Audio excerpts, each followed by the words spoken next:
Teman, selamat bergabung kembali di channel saya. Hari ini kita tetap mengawal peristiwa ibu dan anak di Subang agar peristiwa ini segera terungkap. Dan sekali lagi kita berada di jalur yang netral, tidak membela A atau B.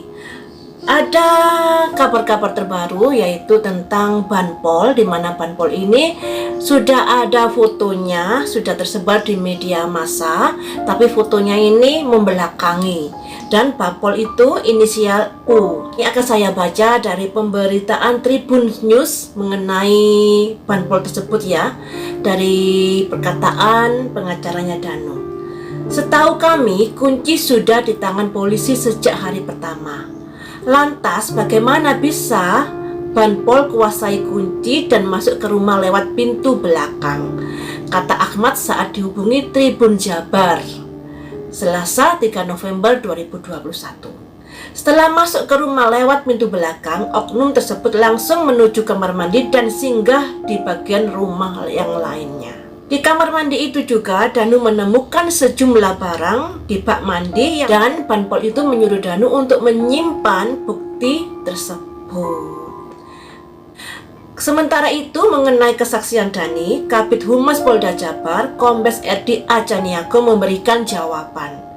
Dikatakannya soal kesaksian Danu yang mengaku diajak orang yang diduga Banpol ke TKP, maka saat ini pihak kepolisian fokus pada hasil penyelidikan, temuan, serta petunjuk yang sudah didapatkan. Keterangan seperti itu silakan saja yang bersangkutan, dalam kurung Danu menyampaikan.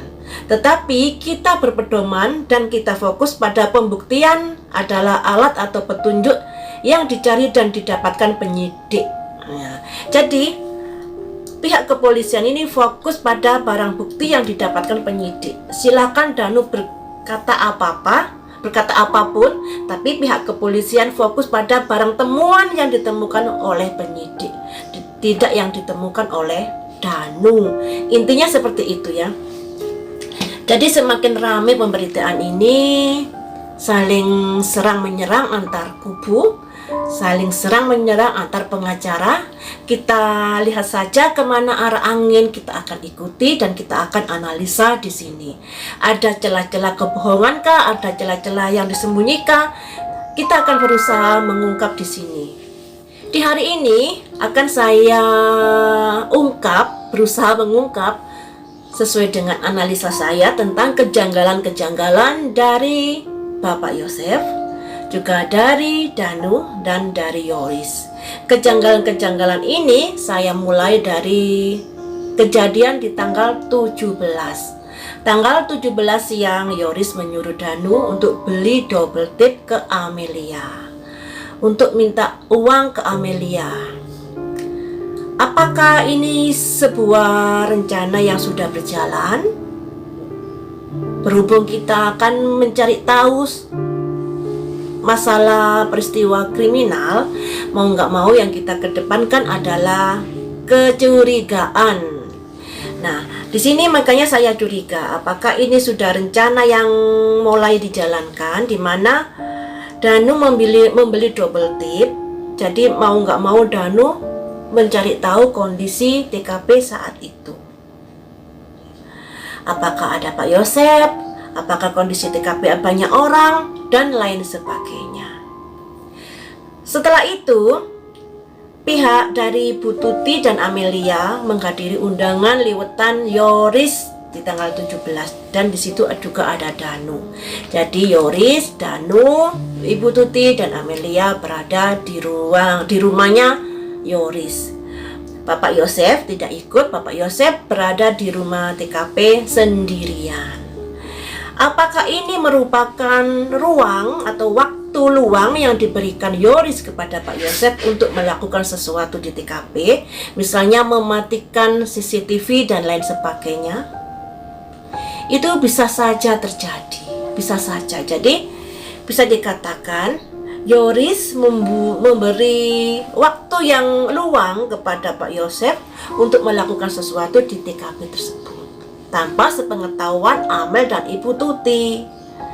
Dan untuk memastikan Pak Yosef ada dan tidaknya di rumah TKP itu, makanya Yoris menyuruh Danu untuk pura-pura minta duit untuk membeli double tip. Ini alurnya seperti ini ya guys. Jadi Yoris memastikan kalau Pak Yosef sudah siap di TKP sebelum Amel dan Ibu Tuti pergi ke rumahnya, untuk memberi ruang kepada Pak Yosef untuk melakukan sesuatu di tempat TKP tersebut. Jadi di sini seakan-akan ada kerjasama antara Yoris dan Pak Yosef tanpa sepengetahuan Danu. Danu di sini hanya disuruh oleh kedua belah pihak ini. Ya. Selanjutnya kita beralih di pagi kejadian itu, di mana Pak Yosef datang ke rumahnya, kemudian dia memanggil Pak Ujang. Pak Ujang ini petugas kebersihan di daerah tersebut, memanggil Pak Ujang untuk ikut serta ke tempat TKP dikarenakan ada kejanggalan-kejanggalan. Pak Ujangnya nggak mau masuk rumah, Pak Yosefnya yang masuk rumah. Mungkin karena hal ini didapatkan bukti-bukti sidik jarinya Pak Yosef. Andai kata ini sudah sebuah perencanaan, tentunya Pak Yosef akan hati-hati juga waktu masuk ke TKP. Ya, harusnya ada pengamanan atau tidak pegang apa-apa, karena andai dia merencanakan sesuatu ya. Karena yang tadi saya bilang di awal, alur ceritanya seakan-akan Pak Yosef dan Yoris ada kerjasama. Alur cerita yang saya bangun seperti itu, kecurigaan seperti itu. Tapi setelah Pak Yosef masuk ke TKP, Pak Yosef cerita sendiri waktu diwawancarai siapa itu, dia beres-beres di TKP alasannya karena rumah berantakan. Ya, otomatis dia sentuh-sentuh. Andai kata Pak Yosef dan Yoris kerjasama di sini, yang terjadi Pak Yosef pasti sudah tahu ada hal-hal yang akan terjadi di rumahnya, dan tentunya dia akan mengamankan diri secara safety, tidak pegang-pegang barang atau tidak masuk ke TKP. Tapi Pak Yosef ini masuk ke TKP. Dia apa nggak mencari Amel dan Ibu Tuti saat itu? Mengapa kok sibuk beres-beres? Ini juga kejanggalan yang sangat besar ya. Kejanggalan yang sangat besar yang sudah kita dapatkan di Pak Yosef. Harusnya kan dia shock atau dia gercep mencari Amel dan Ibu Tuti ke samping, kayak lari ke sana kayak atau ke sana, atau bisa-bisa semaput melihat darah. Tapi Pak Yosef ini dengan tegarnya dia beres-beres di TKP. Kenapa ya? Kenapa? Ini tanda tanya kejanggalan yang dilakukan Pak Yosef di pagi itu. Selanjutnya kita beralih ke Danu. Kejanggalan Danu yang dilakukan adalah dia sering bicara plin-plan. Plin-plan sekali ini, seakan-akan ada sesuatu yang ditutupinya. Kalau seseorang jujur itu ngomongnya pasti ya, ngomongnya pasti dan selalu diingat. Tapi kalau ada kebohongan pertama ditutupi ke kebohongan yang lainnya, sehingga ketika kita bertanya ke hal yang pertama mungkin dia sudah lupa, atau bisa juga ada yang mendikte Danu. Dan di pihak Pak Yosef dan Danu ini ada sidik jari di TKP. Menurut pengakuan Danu, dia merasa dijebak oleh Pak Yosef karena diajak Pak Yosef masuk ke TKP kala itu. Untuk Danu ini, waktu dia wawancarai oleh Anom sama Pak Kades, dia menceritakan kalau dia melihat sosok seorang laki dan perempuan yang usianya sekitar 25-an. Saat itu dia pergi untuk mencari nasi goreng. Saya dikatakan entah Danu jujur atau tidak, kita nggak tahu juga. Tapi ada saksi Ki Anom dan Pak Kades.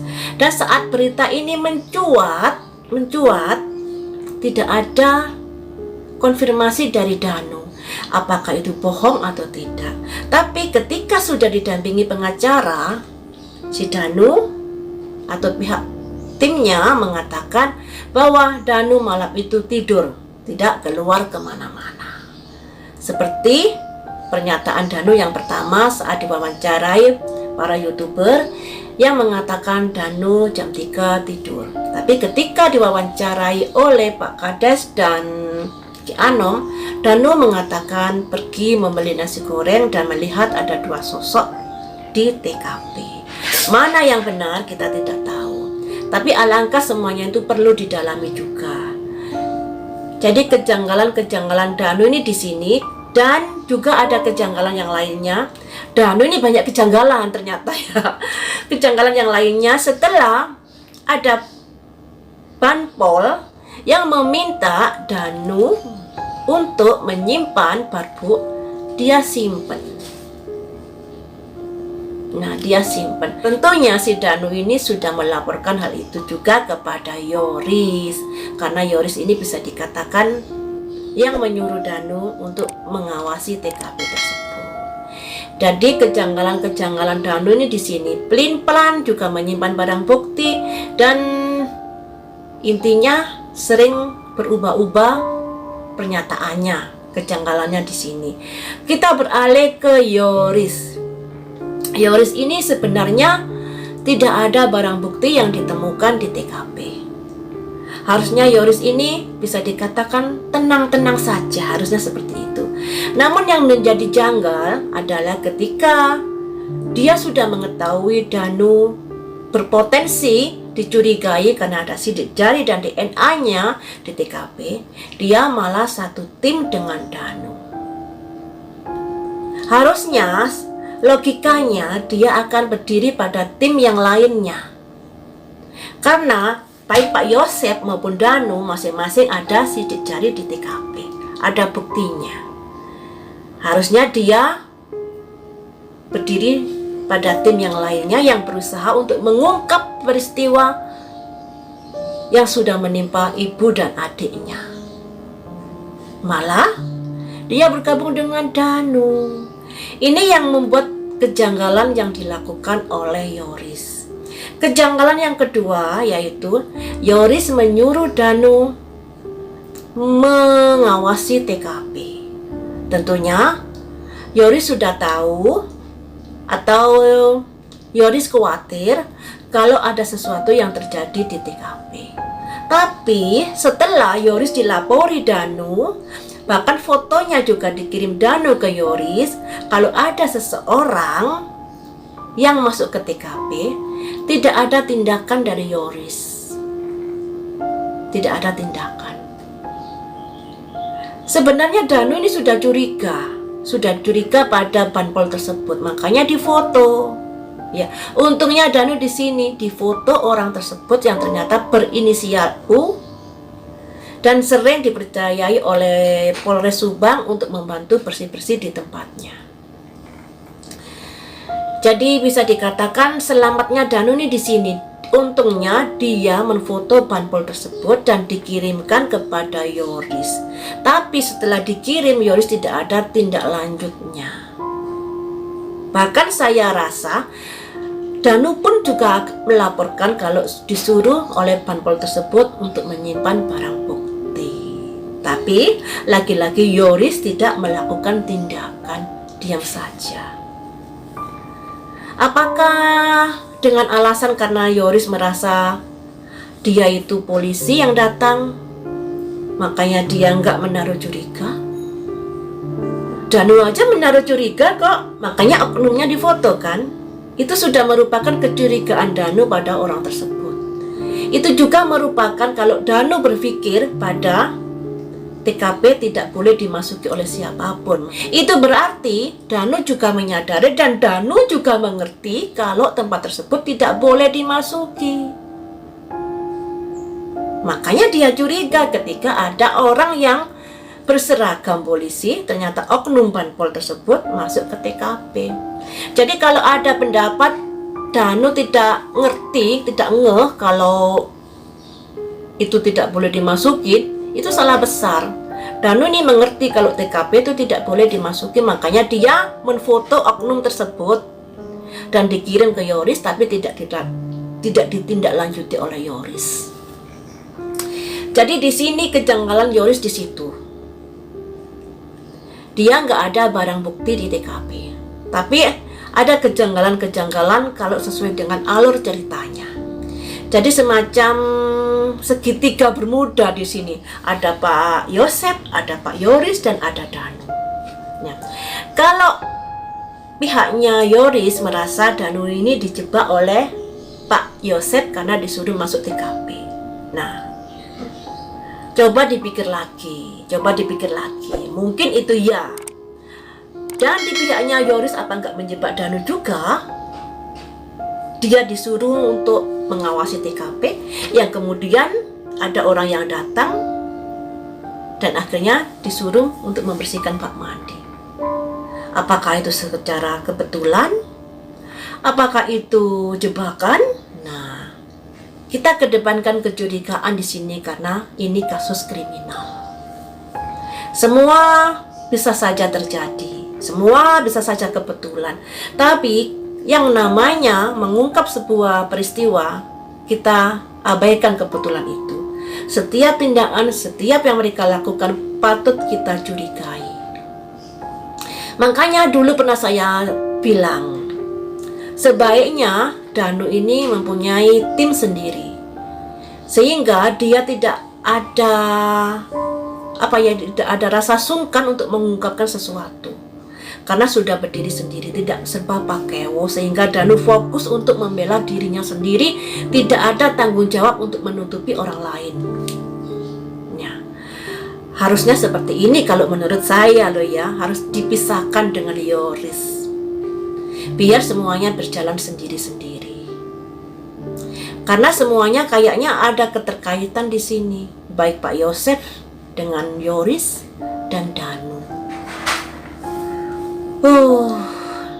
Dan kalau menurut berita yang saya baca tadi, pihak kepolisian lebih mengarah kepada petunjuk yang sudah didapatkan oleh pihaknya. Pihak Danu boleh berkata apapun, terserah, tapi pihak kepolisian lebih menindaklanjuti temuannya, bukan temuan Danu.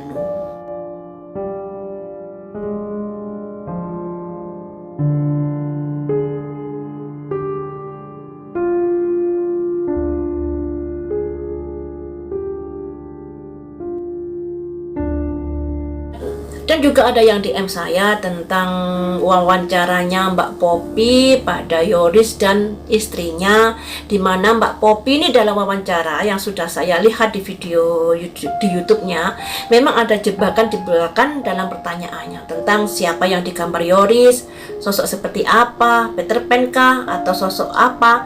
Ternyata Yoris mengatakan itu sosok wanita, bukan Peter Pan, seperti itu. Dan Mbak Poppy ini juga bertanya, apakah Yoris malam itu melihat ada kucing? Yoris menjawab ada. Kemudian mimik dari istrinya Yoris berubah total dan seakan menerawang jauh. Yang tadinya dia semangat untuk bercerita, setelah kejadian itu menjadi hang pikirannya. Yang saya lihat seperti itu loh ya, saya bicara apa adanya saja karena di sini saya tidak ada berpihak pada salah satu pihak. Saya netral, saya mengawal ini supaya peristiwa ini bisa cepat terungkap. Siapapun pelakunya saya tidak peduli. Ya, seperti itu teman-teman ulasan kali ini. Semoga peristiwa ini cepat terungkap. Semoga Ibu Tuti dan Amel bisa tenang di alamnya. Dan semoga saja Danu mau bercerita apa adanya. Kalau selama ini dia menanggung beban moral, menanggung perasaan balas budi, semoga saja semakin hari semakin akan ada kejujuran di Danunya untuk mengungkapkan sesuatu. Baiklah, sampai di sini dulu. Lain waktu kita sambung lagi dengan berita yang lainnya.